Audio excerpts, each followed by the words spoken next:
So you had to shut it down. I know, trust me. If you're like me, your physical health is very closely tied to your mental health. So the quicker, the safer we can get you back to running, the better. This isn't getting you back running in a week. This is keeping you running for years. So it's not always that you have to shut it down, but when you do, I'm going to give you a 3-step process that's hopefully going to make sense to you with pass criteria that allows you to go on to that next phase of the 3 steps. And hopefully you will know when it's time to run and you'll see why. So last post, we covered the first 2 objectives. When is it okay to run with medial knee pain? Do we respect it? Do we need to shut it down?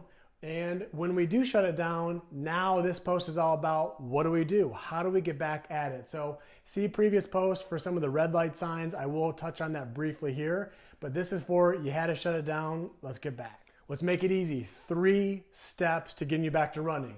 Each step is going to have a certain criteria that allows you to go to the next phase. So this is your criteria that allows you to go on to the next step. Remember, 3 steps. P-A-S-S, pass.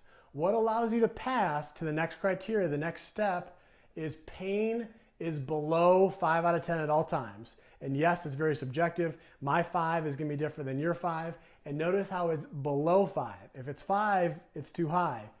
4 and below. That's throughout the day. We really want to see this thing start to calm down. If it was yesterday, it was an 8 out of 10, and today it's a 4, let's be smart about it. We want to see a pattern over time. Realistically, is it below 5?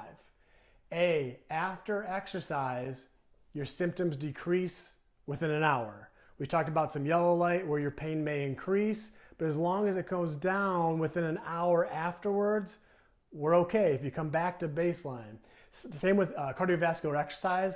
A sign of improvement is when you stop running, your heart rate recovers, you kind of catch your breath faster. Same with injuries, is the quicker things start to calm back down, it speaks to its durability, it's healing. So making sure your symptoms go down within 1 hour. First S, your symptoms plateau. So it's okay if you're getting some symptoms when you're going through these exercises to get you back to running, but make sure it's not progressive. It may increase, but make sure it stays there. So it goes to a 4, stays a 4, doesn't go up afterwards. And then symptoms are localized. So we haven't really talked about this a lot, but as things heal, they begin to localize. Think about a cut. Long cut, as it starts to scab and heal, it gets smaller and smaller and smaller. Same with this. If you pass all 4 of these criteria, you are allowed to move on to that next step. Without further ado, let's get into the steps. Step 1, it may seem like it's the easiest, but I know for a lot of you, this is going to be the hardest step, is 3 days completely off.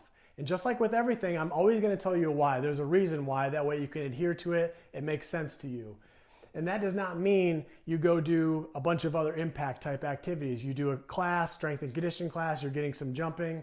No, 3 days of complete rest. Why is that?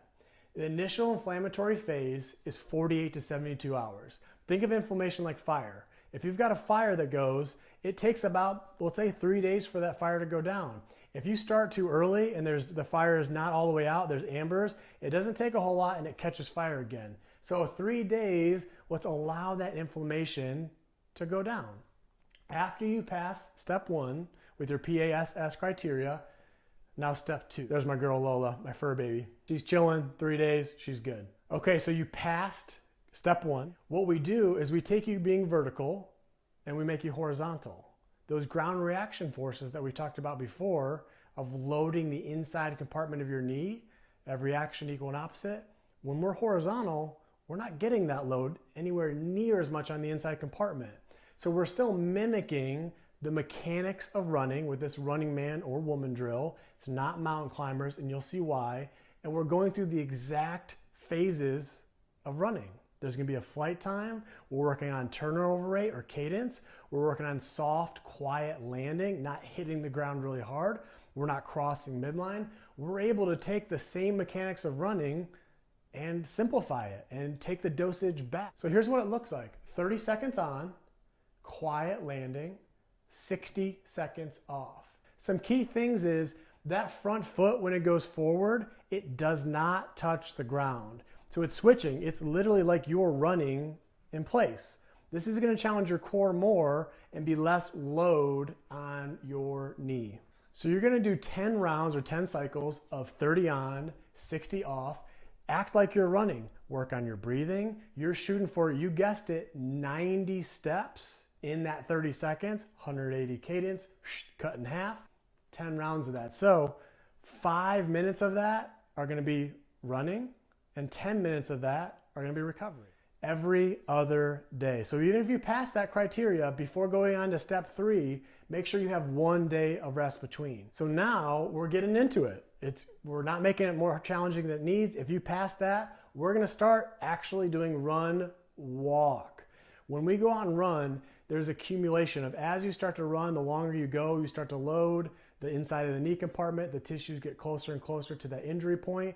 By having that short period of walking, even a small bit, it allows the tissues to recover some. So it's not for a cardiovascular standpoint, it's for allowing the inside compartment of your knee to chill out a little bit. It look like 30 seconds of the running, just like we did with the running man, and now we're allowing again 60 seconds of the walking. You're gonna do 10 rounds of that, 10 cycles, just like you did when you were horizontal doing the running man, and we're doing 30 on, 60 off. So again, do the math, that's 5 minutes of running, and it's going to be 10 minutes of walking. When you're walking, allow the tissues to calm down. Work on the running form, the mechanics, all these things I always talk about. You can think about that when you're reflecting and doing the walking. So for some people, that's going to be enough. They're going to be able to do that 3 days off, do step 2, day recover, next step, step 3, and then day off, and then they're good to go. But that's not the case for everybody. If you're still having issue, if you're still not passing the pass criteria, you've got some options. One is you can actually adjust that ratio of run to walk. So what you'll see is 1 to 1. So instead of doing 30 seconds of running and 60 seconds of walking, now we're doing 1 to 1. So it's more challenging. It's still another progress. 60 seconds on, 60 seconds off, 10 cycles. You can also add rounds or add cycles to it. The next step could be a 2 to 1, 60 on, only 30 off. So we're allowing less time for the tissues to calm down. And then finally, you could do 3 to 1, 90 seconds on, 30 seconds off. You can continue this, and each time you pass the pass criteria, you go into the next. Before you know it, you will know when you're ready. So what about the red? What happens if we get red? What if things aren't going beautifully and we're seeing that you're just not progressing? Remember the red signs. If your pain is progressively increasing as you're doing the running man, we got to stop. Take a day off, try again. Or also the plateau, so maybe you got 1 out of 10 pain, it goes to that 4, so we're still under the 5, but it takes greater than an hour afterwards to calm down. It takes 2 hours, 3 hours, 6 hours.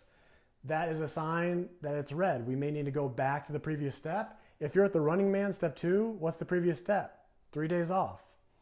Again, our hard no-goes, swelling, locking, limping, no go. If you're experiencing any of those, winning these steps, you got to go back.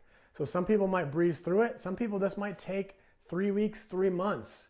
It just depends on you and your body. As long as you listen to your knee, it has all the answers, and to be smart about it. So coming up, we're going to talk about other things throughout the day besides running that could be loading up the inside of your knee that's just not creating the optimal environment to allow it to heal.